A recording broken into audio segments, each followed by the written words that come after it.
Usai cahaya pagi, nampaknya kawasan wisata sudah mulai menggeliat ya, sudah mulai dibanjiri para pengunjung. Tapi kawasan wisata yang satu ini berbeda.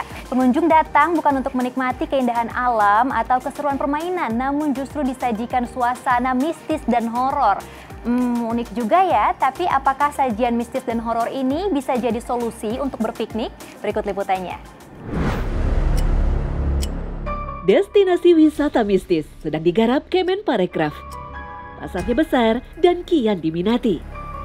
Terbukti dengan ramainya pengunjung datang ke lokasi-lokasi wisata yang terkenal seram untuk menguji nyali sekaligus membuat konten video. Kota Bandung sebagai destinasi wisata andalan Jawa Barat bisa dijadikan proyek percontohan wisata mistis atau ghost tourism. Bandung banyak menyimpan kisah-kisah misteri, mitos, dan urban legend yang menarik rasa penasaran para pelancong. Pada tahun 2014, di kawasan Asia Afrika, tiba-tiba saja ramai dengan sosok-sosok menyeramkan meniru penampakan hantu. Hantu yang menjadi legenda urban Indonesia, seperti pocong sampai kuntilanak, menjadi teman selfie yang digemari.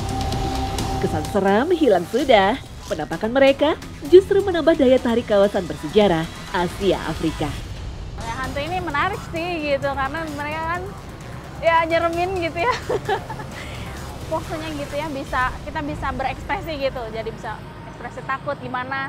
Kalau misalnya sama boneka-boneka biasa kan ya biasa senyum-senyum gitu.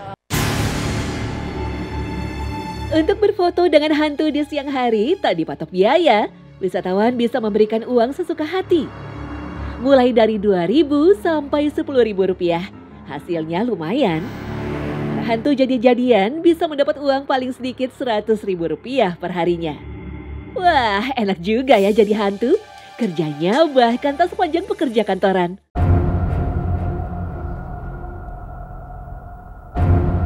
Bagi yang bernyali besar dan suka mendatangi tempat-tempat seram, di Bandung banyak menyimpan kisah kelam yang kemudian menjadi legenda urban masyarakat setempat. Tersebar melalui mulut ke mulut, kadang dibesar-besarkan sehingga menjadi sensasional. Inilah salah satunya. Bangunan sekolah di Jalan Belitung berdiri tahun 1915, dirancang oleh C.P. Schumacher untuk kebutuhan pendidikan bangsa Belanda dan kalangan ningrat kota Bandung. Legenda urban paling terkenal dari gedung sekolah ini adalah penampakan perempuan Belanda bernama Nancy yang kerap menghantui lantai bagian atas gedung. Masyarakat bahkan mengkaitkan kisahnya dengan 3 buah jendela di atas gedung yang tak pernah bisa ditutup. Dulu, tapi sebelum saya tertarik dengan urban legend kayak gini, saya nanya ketika kita mengelilingin ini sebanyak 3 kali dan sebut nama beliau, itu biasanya suka muncul di pas jendela. Gitu. Jendela yang terbuka itu? Iya, walaupun itu berbentuk bayangan ataupun berbentuk view langsung, mau berbentuk silhouette atau apa, pasti ada katanya gitu. Tapi dulu sempat jujur pernah nyoba gitu kan, dan untuk pertama kali nyoba itu nggak lihat. Nah, akhirnya penasaran nih sama teman, nyoba lagi gitu. Sempat lihat, cuman berbentuknya silhouette. Tapi gue yakin tuh dia.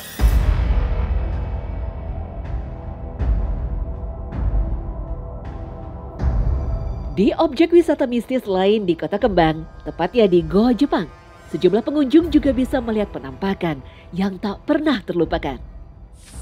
Jadi dulu kan pernah saya sempat ke foto di pintu yang keempat tadi. Hasilnya bukan pengunjung, tapi cewek sendiri berambut panjang, rambut merah. Kalau untuk menurut ini itu dulunya yang dijadikan ronggeng Jepang. Lalu, apakah dalam agama memang penampakan itu benar-benar terjadi?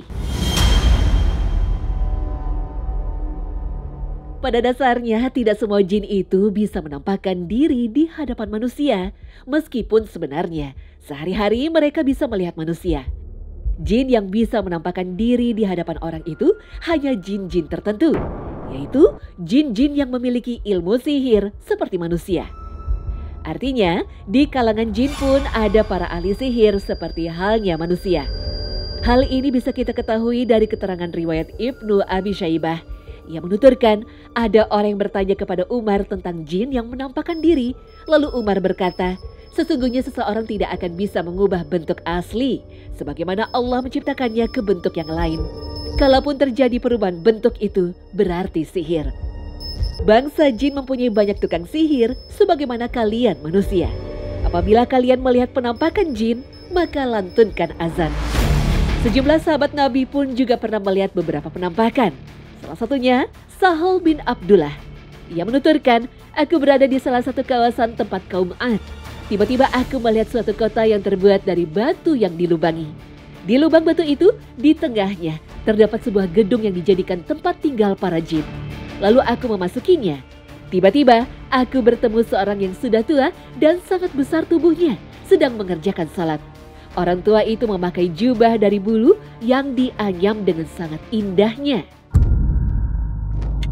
Oleh karena itu, jika melihat penampakan, maka salah satu cara menghadapinya adalah dengan melantunkan azan. Rasulullah bersabda, sesungguhnya apabila syaitan mendengar panggilan untuk sholat azan, akan lari menjauh sampai terkentut-kentut hingga jarak yang tak terdengar azan. Apabila sudah selesai azan, dia kembali lagi untuk mengganggu. Dan apabila dia mendengar iqamah, dia kabur ke arah yang tak terdengar iqamah.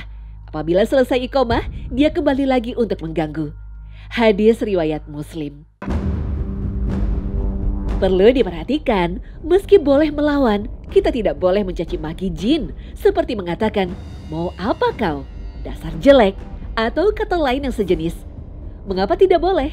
Karena bertentangan dengan sabda Nabi yang menyatakan, jangan mencaci setan, tapi berlindunglah kepada Allah dari kejahatannya. Hadis riwayat Dailami.